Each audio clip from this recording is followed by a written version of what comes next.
What is the number one thing you're looking for in order to start or grow your business?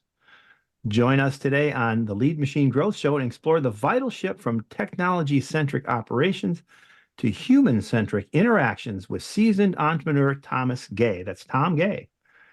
Tom Gay is the mastermind behind EngagePro.com and ChatBridgeConnect.com, having founded companies that revolutionize target marketing technologies and prioritize human interactions in the digital age. In this episode, Tom discusses the essential elements of starting a business and the significance of prioritizing relationships over technology. And we've heard a lot of that this year on the Lead Machine Growth Show. The human connection is extremely important if you want to get anywhere in this life. So with Tom's deep insights into entrepreneurship and his massive experience in the business world, and also with relationship building, Tom will guide us through the practical steps every business owner can take to foster a more relationship-focused approach. So tune in and learn from the 5 undiscovered small company CEOs in the USA and transform your business philosophy today and get ready to refocus what truly matters, and that's connection in business. This episode of the Lead Machine Growth Show is brought to you by Lead Machine, the step-by-step tech-easy system for getting leads online. Are you struggling to get leads from your lead magnet? Are you tired of seeing low conversion rates and losing potential customers? It's time to revive your lead magnet and start attracting more leads. Download our free report, 10 Deadly Lead Magnet Mistakes That Are Costing You Leads, and learn how to create a high-converting lead magnet that engages your audience and drives conversions. Don't let common mistakes hold you back any longer. Revive your lead magnet today and download your free report at www.getleadmachine.com/deadly. Welcome to the Lead Machine Growth Show, where you will discover how to tackle your tech, master your message, and design your dream. Paul Guyan, the mastermind behind the Lead Machine, introduces you to trailblazers who inspire you to implement life-changing solutions and systems you can model to nurture your leads and get your offers seen by your ideal clients who will invest in themselves and you. Be sure you visit our website at www.leadmachinegrowthshow.com. While you're there, subscribe to us via your favorite network. Now, tune in and get ready to transform your vision into reality. And welcome to the Lead Machine Growth Show. I'm your host, Paul Guyan, the Lead Machine coach and the founder of the Lead Machine Mastermind. And I'm dedicated to helping you tackle your tech, master your message, and design your dream. And whether you're just starting out or taking your business to the next level, let's get this conversation started and turn your dreams into reality. Tom Gay is a highly accomplished serial entrepreneur who's made a career of solving complex business and marketing problems through innovative web solutions. He's currently the CEO of EngagePro, a referral sales building platform for pros, and the creator of ChatBridgeConnect.com. Previously, he founded Refer.com, which also served almost 5 million users. Wow. Remember when you started that, Tom? And during his career, Tom launched some successful companies, including NDS, which created advanced target marketing technologies and received 2 prestigious Inc. 500 awards. And he also founded Vistal Info. Is that Vistal Info? Yes. On the NASDAQ, providing banks, insurers, realtors, and home buyers geo-targeted property risk information. Wow, you're totally into tech, aren't you? So Individual Investor magazine recognized Tom as one of the best 5 undiscovered small company CEOs in the United States. So Tom, my brother, welcome so much. I appreciate so much you being here today. We go back quite a ways. I think we met in Grand Rapids, Michigan, at one of Tony Rubleski's events, and then you were out. I think you were in Vegas a couple of times, and we keep running into each other. So Yeah, we appreciate that. I try to show up where you are. It's a good habit to get into. Yeah, me too. So, and we just recently connected again, and it's a pleasure to have you on the show. Thank you, Paul. Yeah. So, Tom, could you share with us what initially drove you into start your journey as an entrepreneur and how that vision has evolved with your various ventures and businesses? And you've got a long career, and you've got lots of really cool companies that you've been involved in. Well, thank you. There's a couple of common threads that cut through it all. Yeah. But the fact of the matter is I started out my career in a corporate setting, Yeah. and I got itchy very quickly. In as much as the rails to run on were restraining someone with my kind of vision and passion, Yeah. that I had to jump off and go into my own business. Now, I didn't know I was going into my own business. I was being recruited into a consulting company, but in about 2 years, we come up with an idea to solve another problem, and we spun myself off. And all of a sudden, in 1979, we had a company called National Decision Systems, NDS, and took that to, in a little under 10 years, took it to almost $80 million in revenue, annual revenue. And that leads to the common thread, the common element amongst all of these companies. And I'm in my 7th company now. But the common thread all fits the statement: find a problem. If more than one person has that problem, build a system to solve it. Yeah. If there are enough people with that problem, the system turns into a marketplace, and you have the potential to grow a business. Mm-hmm. And the problem that we solved in the first case, the earliest stage problem, was we were at the point in time when restaurants were proliferating across North America, fast food restaurants and all kinds of chain type operations. But they didn't have any technology to decide whether this location in Grand Rapids was going to be good or not. Well, we simply built some mathematical models that would help identify the goodness, if you will, of a potential new site, so that they could make that assessment before they bought the land or signed the lease or whatever the next step would be. Yeah. And that turned into a very large market because of fast food and banking and convenience stores and all kinds of other types of retailers proliferating in the 80s. A lot of fun. So is that why whenever a Burger King goes up, a McDonald's goes up across the street, or vice versa? Well, there's some of that, and there is the factor that the demand increases as you bring multiple offerings together in a convenient nearby location. Yeah. So it expands the size of the appeal or the drawing power of the collective group. And sometimes it's a little ridiculous because you see a Starbucks on this side of the freeway and across there's one on the other side. No one could have ever predicted that type of proliferation, but nevertheless, you're right.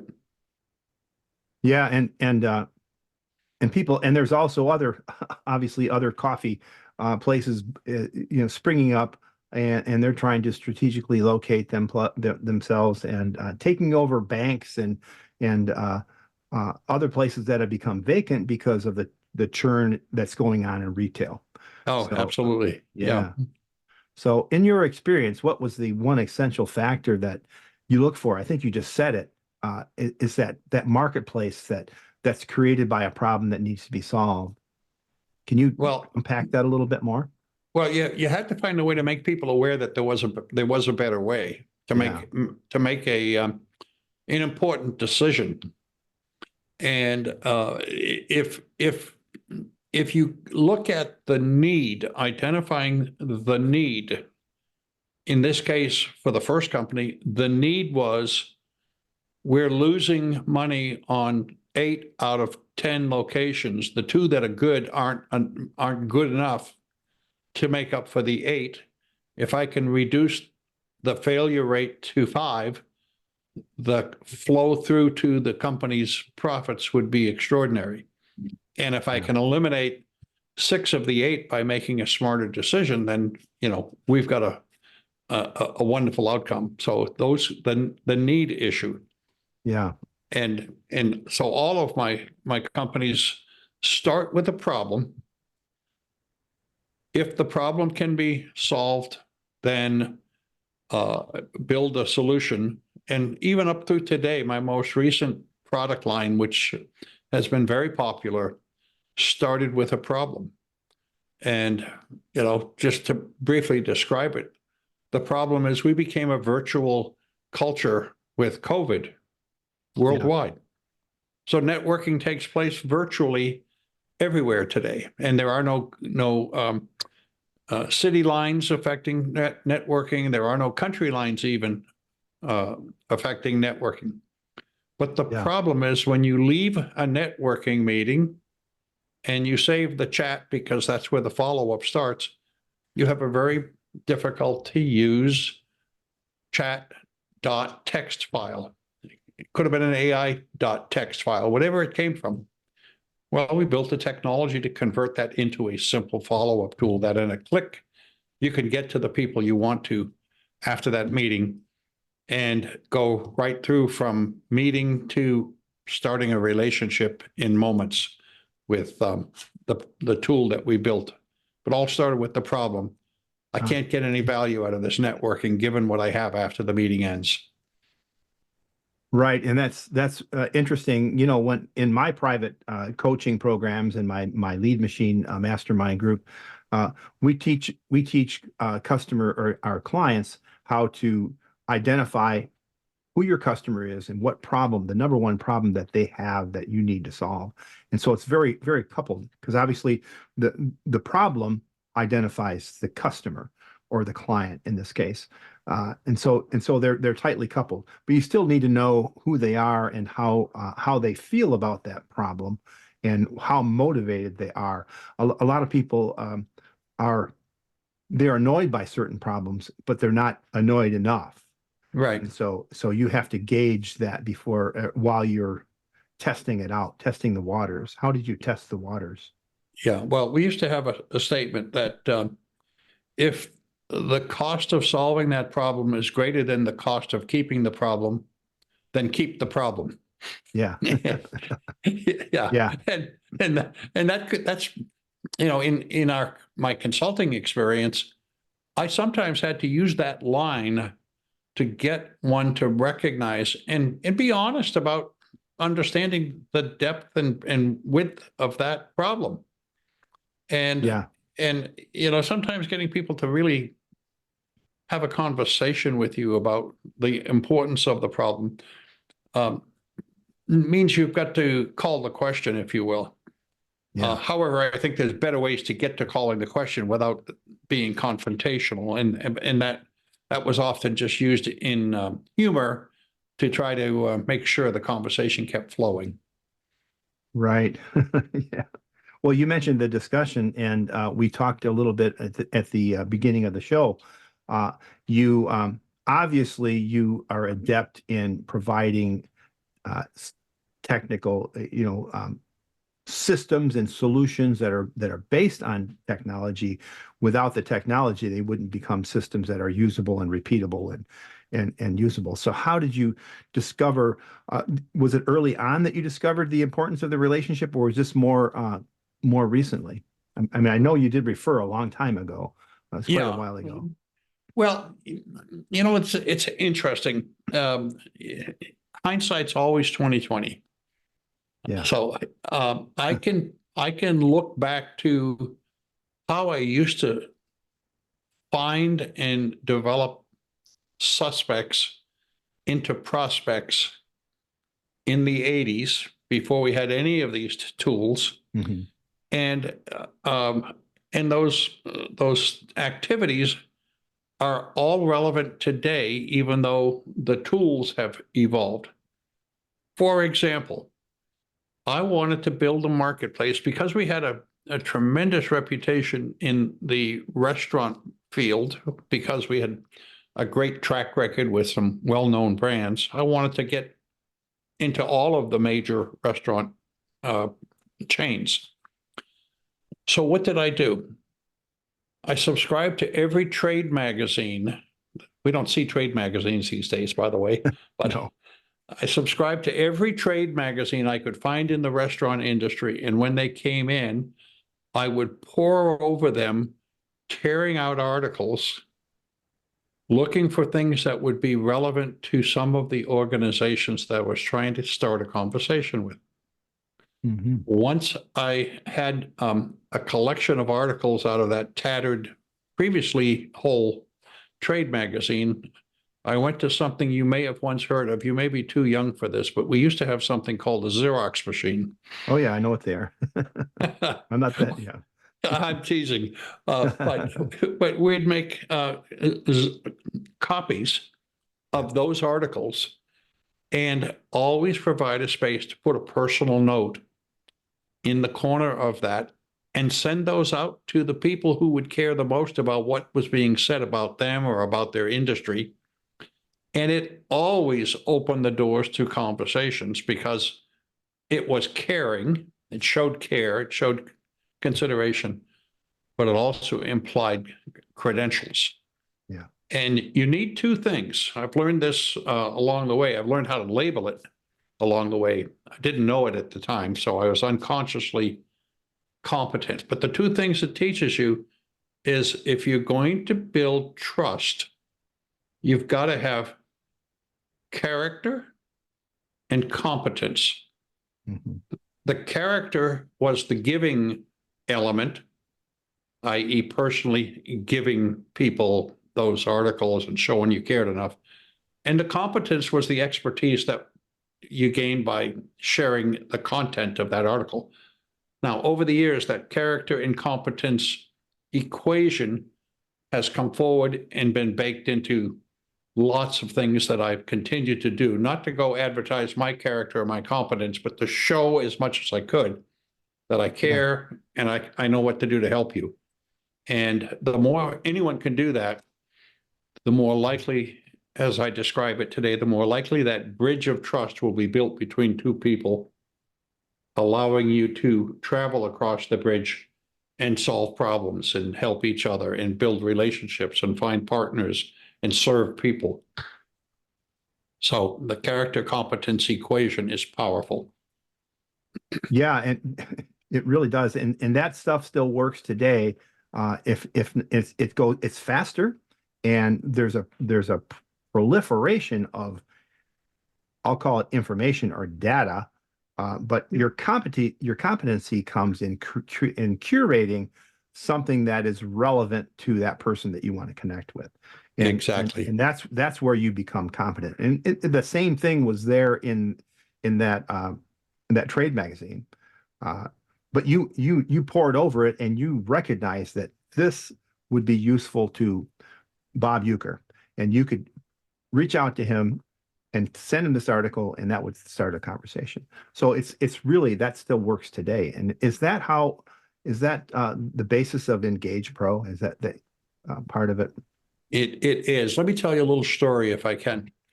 Yeah. And it's exactly how Engage Pro works. Engage Pro has an automation tool set in it that if I find out what you're interested in and I put it into Engage Pro, it will go out and search the web to find articles on those interests, serve them up to me in such a way as I can share the links to them or print them out to deliver them if I'm going to have coffee with you. Yeah. And therefore, I'm coming across to you with things you care about. So I got an email from a client yesterday. He said, Tom, this stuff just works. He had a pesky client, one that was a high maintenance client. And he was on Facebook and he saw that this high maintenance client's daughter had just posted on Facebook pictures of her 2 new guinea pigs. Think about that. Yeah. Okay. Pesky client, daughters, 2 new guinea pigs. He goes into Engage Pro, puts guinea pigs into Engage Pro, which has an engine to search for things like interest areas. Yeah. And it comes back to him with a YouTube video link titled "How to Tell If Your Guinea Pigs Are Happy." Grabs that link, puts it in a text message to this high maintenance client, and all of a sudden she went from high maintenance to best friend because it was a funny article, it was caring, it showed character, and now they had the laugh together, which again, these are the things that bring hearts together. That will lead to a breakthrough for practically anyone if they just show they care at that level. Yeah. And so how can we as business owners kind of adopt this without seeming like pushy or sleazy? Or, I get tons of reach outs from LinkedIn and Facebook from, unsolicited private messages that some of them are clearly phishing attempts, but other ones are just sleazy, hey, let's get married. Well, wait a minute. We're not even dating. I don't even want to, I don't even know who, I don't want to even kiss you yet. We're not holding hands. Yeah. We're not in a relationship. So those kinds of messages are really sleazy. So how can a business owner ethically and with care and, really implement this in their business? Well, there's a few key steps.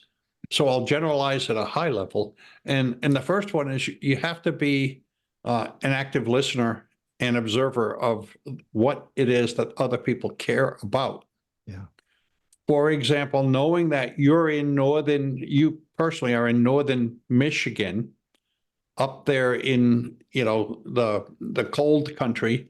If I were to talk to you about the week of summer that you all have, and the B-52 size mosquitoes, and the absolute beauty of your area, and did some research on sailing in Lake Michigan, if I knew you were a sailor, and go on and just talk about the things that you care about, now all of a sudden, am I not more interesting?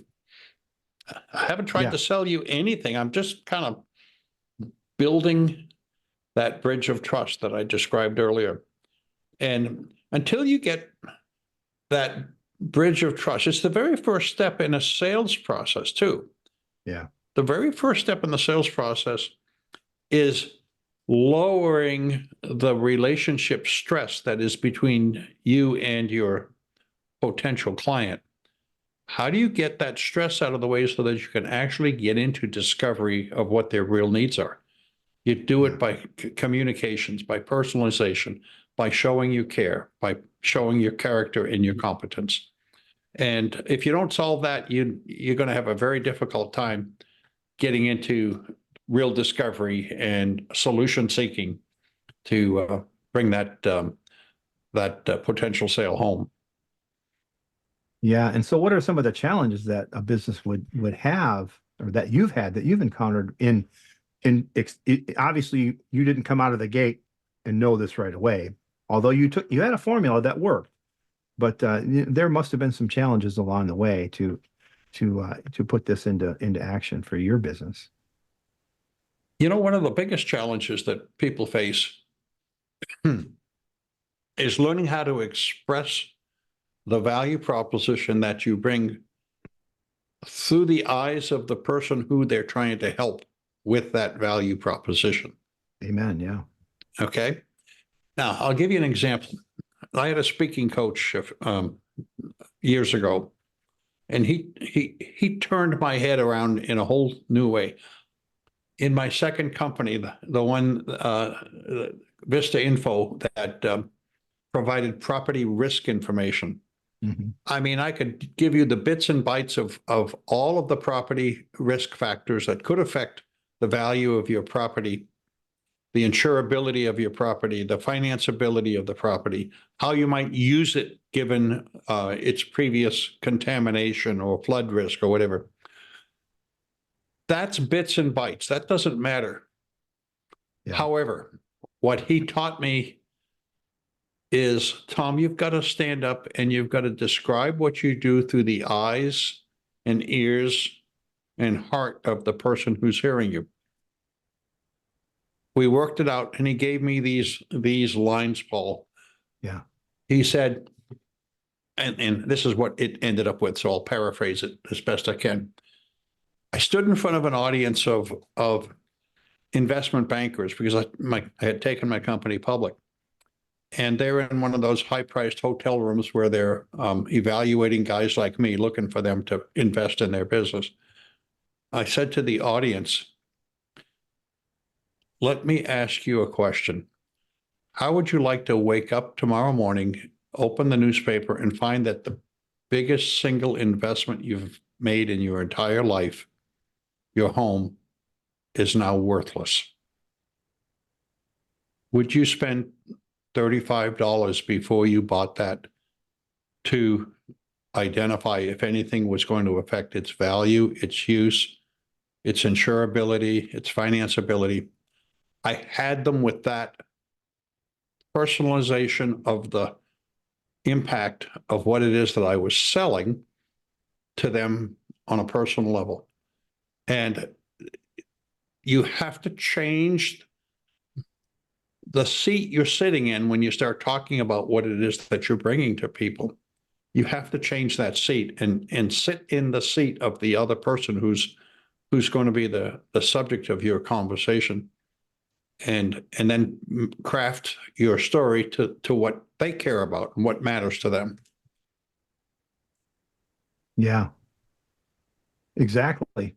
And that we were talking about the reaching out process. Dan Kennedy used to call that how do you go from annoying pest to awesome guest? And so That's it. and so changing the story so that it's impactful for them, and saying, hey, I'm knocking on your door because your house is on fire. Let's put the fire out. Yeah, let's put the fire out. Yeah. It's a great way to say that. And in fact, I do a lot of workshops, and I already know the number one problem that my audience has. I already know it. I mean, I wouldn't be in front of that audience if I didn't have a good idea that what I do helps solve it. Yeah. But if I came in and told them I solve it, my credibility would not have been established. So my ability to turn that group into people who want what I do it's diminished. So I have to stop and come at it through the standpoint of helping them understand that I understand, and then building on top of that. Yeah, and I think going that route versus I can solve it is people don't always want to admit that they have a problem. And so you kind of have to through storytelling and through the relationship building, help them explore that together so that you can come to that conclusion together that they do have this problem, and hey, here's some ways that it could be solved. And then You're 100% right. Yeah. And the power of story you just touched on is vital, because we can all relate to something that is told in story form that we can grab the pieces that we want to attach to. Yeah. Yeah. So we all experience failures in our life, and either you succumb to them and you give up. Obviously you haven't, or you learn from them. What are some of the big lessons that you've learned through some of the failures that you might have had?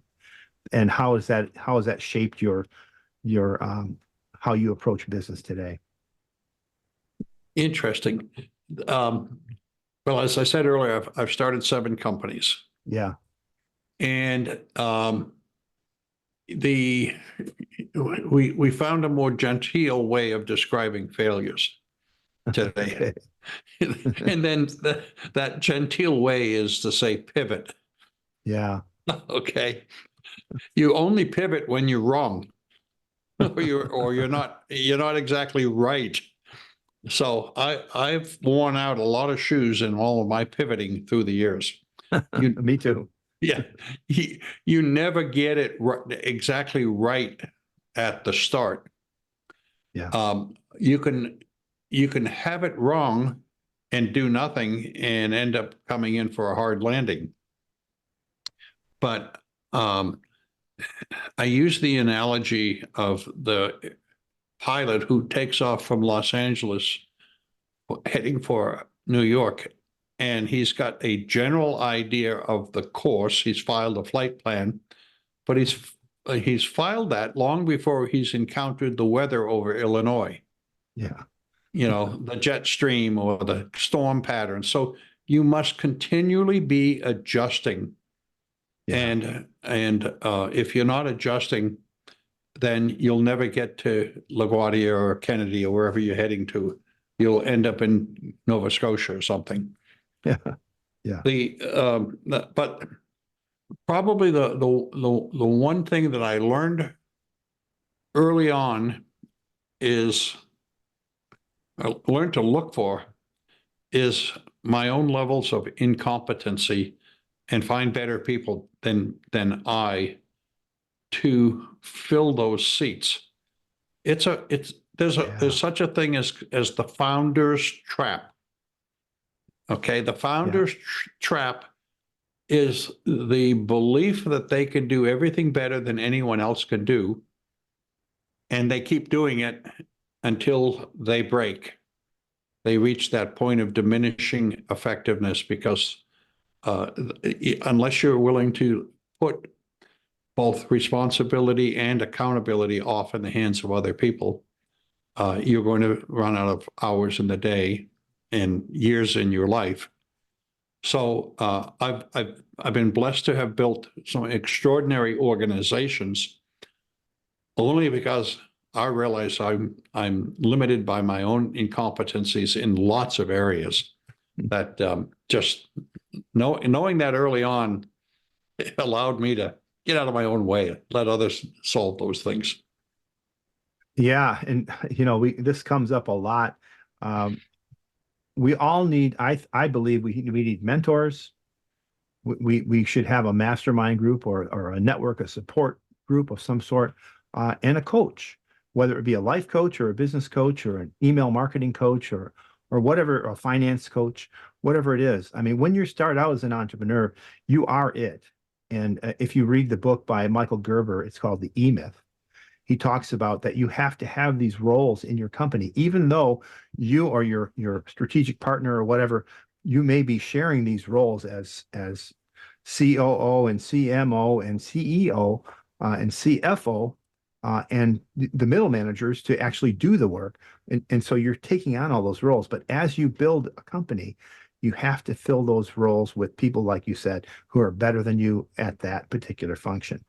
And that way you can lead and you can have your vision and you can realize your vision, which is, really great advice. Yeah. I read a book years ago called Corporate Life Cycles, written by USC, University of Southern California, professor, Dr. Itzhak Adizes. And it really addressed what you just talked about, and that is how there are points in time in the growth of every company where you become obsolete. Yeah. In terms of what the company needs. And if you don't recognize that, if you don't have somebody there to help you recognize it, you're going to go through what is called premature aging, meaning the company will age out and even fail. And so it always means taking a look at what the next level of growth requires for talent that you, the boss, the founder, don't have. Yeah. Admit it, get out of your way.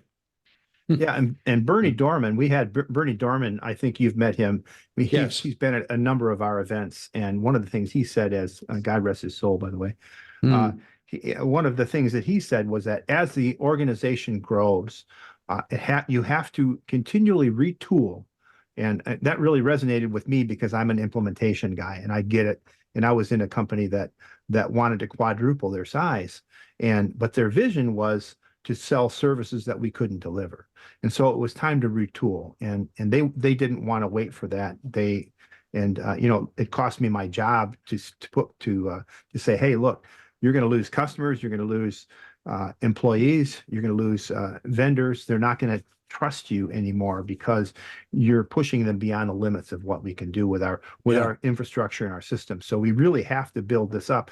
Let's get a team together and do what we want to do, or let's scale what we've got. And entrepreneurs sometimes lose sight of that. They just want new. They want to create. They create. But there's such a thing as doing that thoughtfully, and sometimes massive scaling isn't. You're not ready to massively scale, and you have to do things incrementally. So totally agree with you. Yeah, totally agree, Paul. Yeah. So from your experience, what are some of the key strategies that small businesses should adopt to sustain growth? I mean, we just kind of hit on that, and build strong relationships, despite the fact that we're so disconnected these days. Well, I think there's a few things that kind of fit or scramble and fight each other for the top of the list. One of those is you have to identify what is your unique selling proposition. What's the value of that which you bring that adds to the solution or provides the solution to the people that you serve? The second thing is identify who your ideal target prospect is. Everybody is not equal. Yeah. In this respect, in this manner of describing it. I mean, we're all equal under the sun, if you will. Yeah. But everyone is not a prospect. Every deal is not a deal you want. As we used to say, we will win every sale that we want to win. Yeah. But there's some we don't want to win. Amen. So if you identify your ideal target prospect and your unique selling proposition, you've got the foundational elements for how you take this forward. Now, another thing I can say is once you're clear on those, you need to focus on those two elements and get your entire team aligned. In alignment, maybe is a better way to say that. Because I just think of across the waters, that team called the Packers. When they all put themselves together as a talented football team, everyone playing in their position based on their skills, the best of the best, they were unstoppable. But when you get on any team and people are out of step with the game plan, the team falters. I drew a lesson from the CEO of a company. He's no longer with us. And he said, you as a CEO have 3 core responsibilities. Number 1 is you have to call the game. This is the game.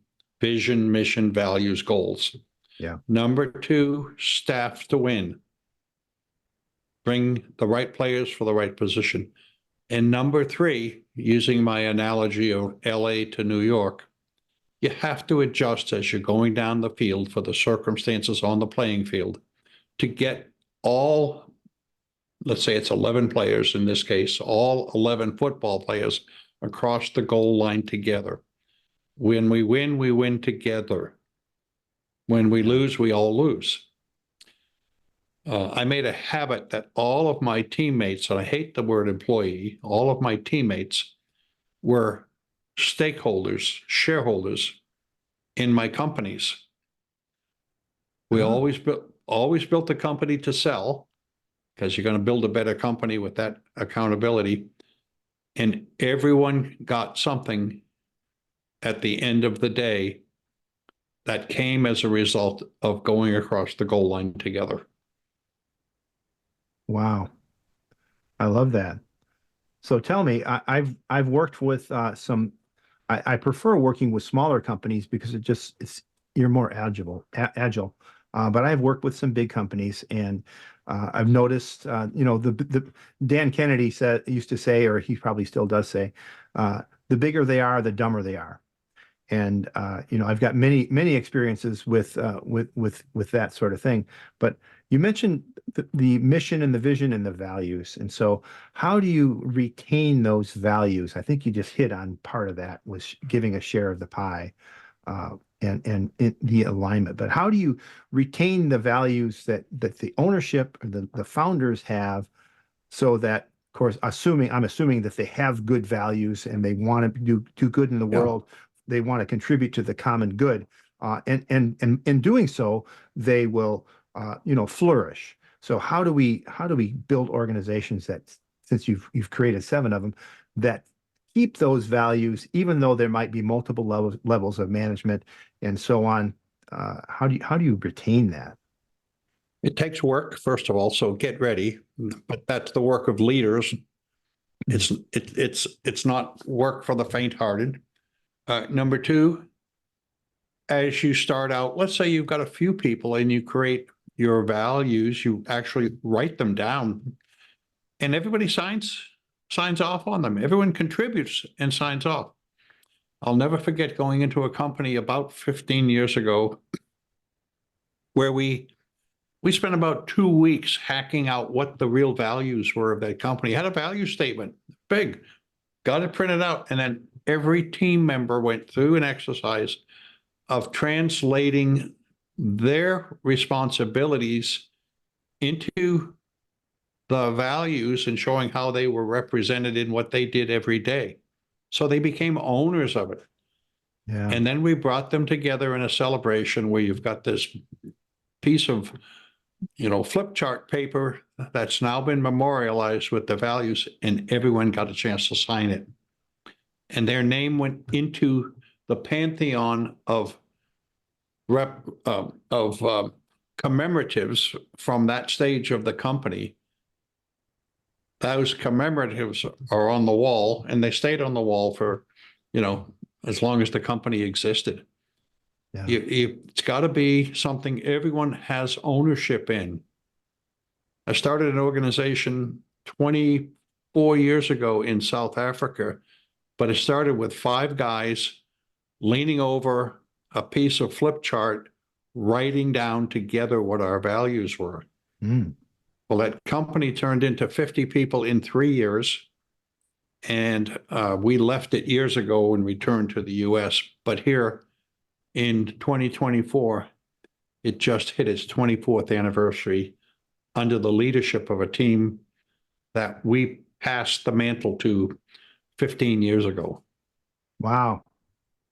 So it's possible. It is. Takes I think work, though. it takes work, and it's rare. I think very rare. Very Well, rare. yeah, But there are some great companies out there, though, still. there are, and there's lots of examples, and yet you've got to own it yourself.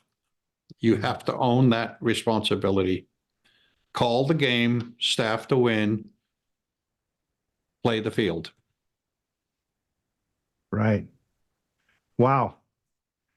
Well, it's been awesome having you on the show, and this discussion, Tom. We're almost out of time. As we wrap up with your final words, though, what are 3 things that our listeners can do? And it's going to be hard to choose from all the things that we've just talked about. What are 3 things our listeners can do to put these ideas into action? Well, you know this very well. It all starts in that space between your 2 ears and your heart. Okay, you got to connect this with this. Yeah. So when I in the different seasons of my life, I'd always go back to setting goals, goal setting. And when I set goals in my companies, me personally and my leadership teams, it was always 5 things. Okay. In this order: spiritual, family, health, finance, and business. Okay, in that order. Now, that's my value set. I know we share some things in common there. Spiritual, family, health, finance, business. Every person who is planning on building, leading, starting a company, you need to have those things together. And I used to speak of a bicycle wheel with 5 spokes. Consider those 5 things your 5 spokes. As that wheel is in round, when all 5 are in order, it spins effectively, efficiently. Break one spoke, and what's going to happen to the other 4? Right. You're going to be lopsided. You're going to be lopsided, and then you're going to fall off. Yeah. So anyhow, goal setting is the first. Then it turns to personal goals and vision, mission, values, goals. Vision, mission, values, goals.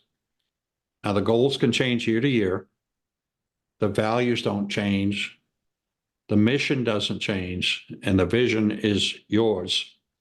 It can evolve rather, but Yeah.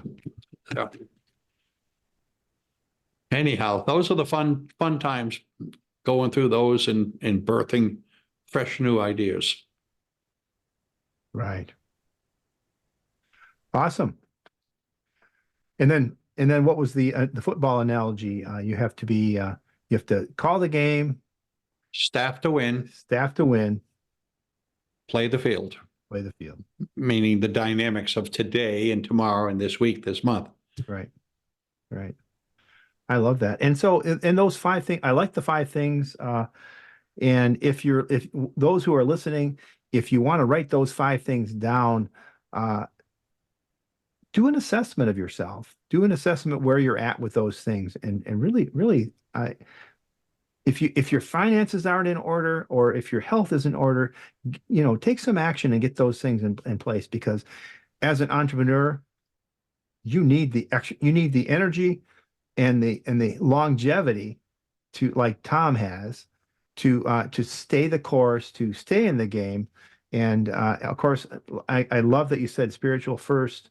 Without God, we can't do anything. And Yep. so that's an important one. All 5 of those things are important. So do an assessment of where you are on those things and take some action. And so thanks again, Tom. Tom has you can reach out to Tom at engagepro.com. And there's also a free gift that he's got. It's Am I Referable? Can you tell us about that? And then I'll tell you how to get there. Yeah, Am I Referable is a very short 2-page personal assessment. Private, it's yours. It's about you. And the question is, are you doing the things that would lead people to want to introduce you to new prospects, new clients, new opportunities? And it's meant to just help you become aware, to alert you to maybe a blind spot, maybe something that's not quite what you would want it to be.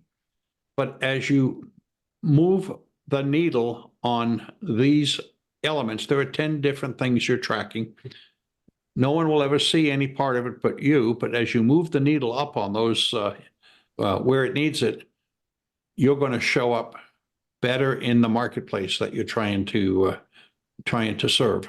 And I found that to be very helpful to so many people who had never looked at the world through the light of how other people are looking at them. Yeah, such a valuable assessment. I love that. You can get that at leadmachinegrowthshow.com/referable. That's leadmachinegrowthshow.com/referable. And you can also check it out in the show notes that'll be on the website and all over the place. We're going to share that out. And then thanks again, Tom. And so long, everyone. Remember, faith and action go hand in hand. So keep the pedal to the metal. And until next time on the Lead Machine Growth Show, I'm Paul Guyon and Tom Gay. Thank you so much. Thank you, Paul. I always love being with you. We open up some great new conversations every time. Yes, we do. Thank you. Thank you for tuning in to the Lead Machine Growth Show with Paul Guyon, where we show you how to tackle your tech. master your message, and design your dream so that you can transform your vision into reality. Remember to visit our website at www.leadmachinegrowthshow.com and enjoy even more great episodes like this one. Again, while you're here, subscribe to us via your favorite network. We look forward to seeing you next time on the Lead Machine Growth Show.